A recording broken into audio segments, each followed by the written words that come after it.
সন্দীপ ঘোষ একটা Nexus racket চালাতেন। উনি যবে থেকে জয়েন করেছিলেন তবে থেকে খুবই দুর্নীতিগ্রস্ত লোক ছিলেন। উনি ছাত্রদের সঙ্গে খারাপ ব্যবহার করেন, তখন তারা আন্দোলন করেন। ছাত্ররা তাড়া করলে উনি পালিয়ে যান, তারপরে আমাকে বন্দি করে নেয়। আমি ওদের সঙ্গে থাকার পর বুঝতে পারি ওনার প্রতি ছাত্রদের রাগটা কতটা।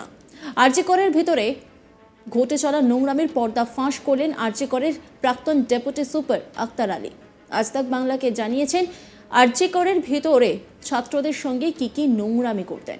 যত দিন যাচ্ছে আরজি কর হাসপাতাল কাণ্ডে একের পর এক অজানা রহস্য সামনে আসছে। সকলের আড়ালে আবটালে দিনের পর দিন হাসপাতালে সকলের আড়ালে নানা বেআইনি কাজকর্ম চলত।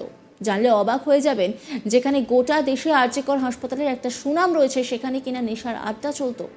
আরজি করের প্রাক্তন ডেপুটি সুপার আক্তার আলী আজ তাক বাংলার মুখোমুখি হয়ে বলেন সন্দীপ ঘোষ একটা নেক্সাস র্যাকেট চালাতেন। উনি যবে থেকে জয়েন করেছিলেন তবে থেকে খুবই দুর্নীতিগ্রস্ত লোক ছিলেন। উনি ছাত্রদের সঙ্গে খারাপ ব্যবহার করেন, তখন তারা আন্দোলন করেন। ছাত্ররা তাড়া করলে উনি পালিয়ে যান, তারপরে আমাকে বন্দি করে নেয়। আমি ওদের সঙ্গে থাকার পর বুঝতে পারি ওনার প্রতি ছাত্রদের রাগটা কতটা। ছাত্রদের ফেল করান, তাদের কাছ থেকে টাকা তোলা, এইসব আমি জানতে পারি। তখন থেকেই আমি প্রতিবাদ করতে শুরু করি।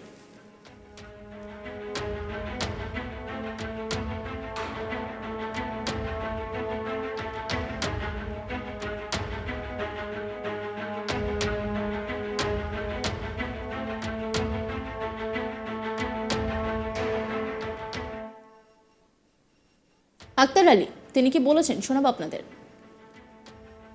উনি একটা নেক্সাস র্যাকেট চালাতেন এবং ও প্রথম থেকে ডে ওয়ান থেকে যবে থেকে জয়েন করেছিল খুব কারাপ্টেড লোক ছিল। সেইটা যখন ছাত্ররা আন্দোলন করে ওনার বিরুদ্ধে, ছাত্রদের সঙ্গে দুর্ব্যবহার করেন, তো ছাত্ররা তো ওনাকে তাড়া করে, উনি পালিয়ে যান। এবার এমএসডিপিকে তার আগে ছাত্ররা ঘরের দরজা বন্ধ করে দিলেন, উনি অজ্ঞান হয়ে আইসিইউতে অ্যাডমিট হয়ে যান। তারপরে যখন উনি পালিয়ে যান ছাত্ররা আমাকে ডিটেন করে না, আমাকে বন্দি বানিয়ে মানে আমাকে ডিটেন করে না, রেখে দেয়। তো আমি ওদের সঙ্গে কয়েকটা ঘন্টা কাটাবার পরে বুঝলাম কি ছাত্রদের মধ্যে এনার রাগটা এত কেন। তখন আমি রিভিল করলাম কি উনি ছাত্রদের ফেল করানো, ছাত্রদের কাছ থেকে টাকা তোলাবাজি করা, এইসব মানে জিনিসগুলো আমি জানতে পারলাম। তখন থেকে আমার মনের মধ্যে আমি প্রতিবাদ করতে শুরু করলাম। প্রথমে আমি ভার্বালি প্রতিবাদ করলাম, স্বাস্থ্য ভবনের দপ্তরকে জানালাম, রোগী কল্যাণ সমিতির চেয়ারম্যানকে জানালাম, তাতেও কোনো অ্যাকশন হয়নি, ভাইস প্রিন্সিপালকেও জানালাম। তারপরে বাড়তে বাড়তে এমন হয়ে গেল কি আমার মনে হলো কি আর আমি সহ্য করতে পারছি না। এত দু নম্বরই, এত দুর্নীতি, তার মধ্যে কতগুলো ছাত্রকে উনি ওই জেন্ডার হ্যারাসমেন্ট হয় না, মহিলাদের দিয়ে ফাঁসিয়ে দেওয়া, মানে মিথ্যে উনি ফাঁসিয়ে দিলেন। আবার তাদের আবার অ্যাকশনও হয়ে গেল, তাদের নন অ্যাভেলেবল ওয়ারেন্ট ফারেন্ট ইস্যু হয়ে গেল, তাদের মানে ইন্টার্নশিপ কমপ্লিশন সার্টিফিকেট ক্যান্সেল বাতিল হলো, তারা সার্টিফিকেট পেল না। তা আমার না ওগুলো দেখে আমার খুব কষ্ট হতো কি এই লোকটাকে কাউ কিছু, এটা মানে এটা হয় না মাইট ইজ রাইট, একদম যেরকম জঙ্গল রাজ, তো ওই রকম একটা জঙ্গল রাজের মধ্যে।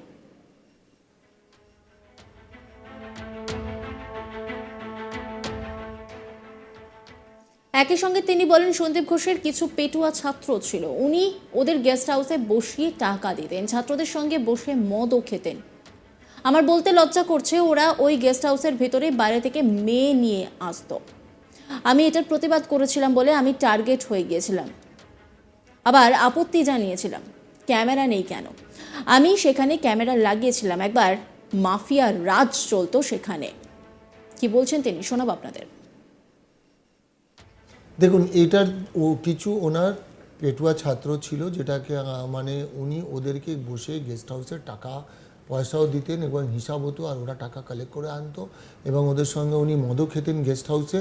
এই ছাত্ররা কিভাবে, হ্যাঁ এবার এই ছাত্ররা বেনিফিটেড কিভাবে হতো, এই ছাত্রদের না পড়াশোনা করে পাশ হয়ে যেত, ওরা অনার্স পেয়ে যেত, ওরা এই টাকা কালেকশন করতো। প্রত্যেক মাসে এক একটা ছাত্র ধরো 3-4 লাখ টাকা, যদি 5 লাখ টাকা পায় তাহলে সে অন্য কাজ করবে কেন, ওটা তো মানে ঢুকছে ওদের কাছে, পকেটে ঢুকছে।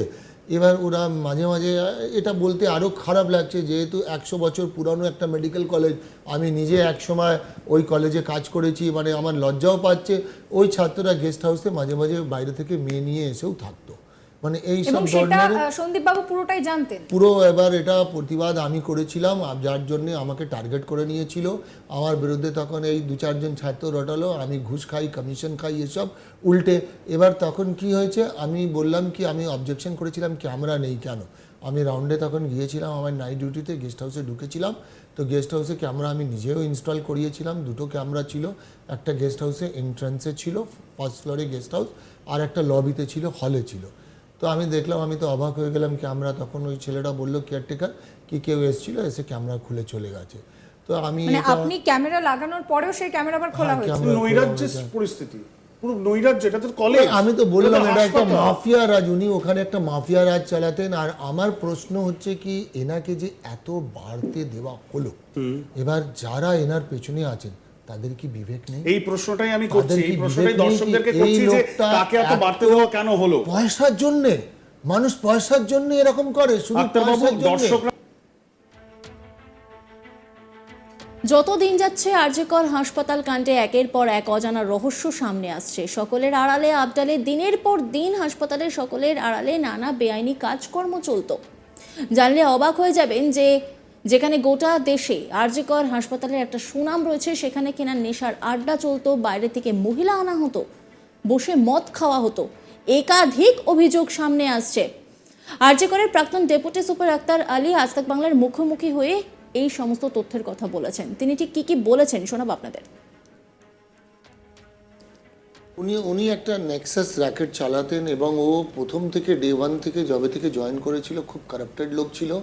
সেইটা যখন ছাত্ররা আন্দোলন করে ওনার বিরুদ্ধে, ছাত্রদের সঙ্গে দুর্ব্যবহার করেন, তো ছাত্ররা তো ওনাকে তাড়া করে, উনি পালিয়ে যান। এবার এমএসজিপিকে তার আগে ছাত্ররা ঘরের দরজা বন্ধ করে দিলেন, উনি অজ্ঞান হয়ে আইসিইউতে অ্যাডমিট হয়ে যান। তারপরে যখন উনি পালিয়ে যান, ছাত্ররা আমাকে ডিটেন করে না, আমাকে বন্দি বানিয়ে, মানে আমাকে ডিটেন করে না, রেখে দেয়।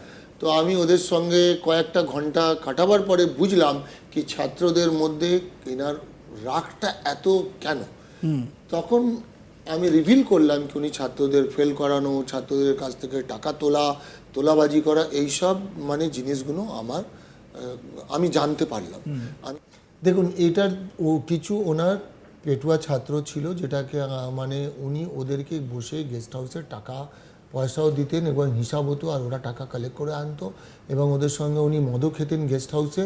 এই ছাত্ররা কিভাবে, হ্যাঁ, এবার এই ছাত্ররা বেনিফিটেড কিভাবে হতো, এই ছাত্রদের না পড়াশোনা করে পাশ হয়ে যেত, ওরা অনার্স পেয়ে যেত, ওরা এই টাকা কালেকশন করতো। প্রত্যেক মাসে এক একটা ছাত্র ধরো 3-4 লাখ টাকা, যদি 5 লাখ টাকা পায়, তাহলে সে অন্য কাজ করবে কেন? ওটা নজর রাখুন আজ তাক বাংলার ইউটিউব স্ট্রিমিংয়ে।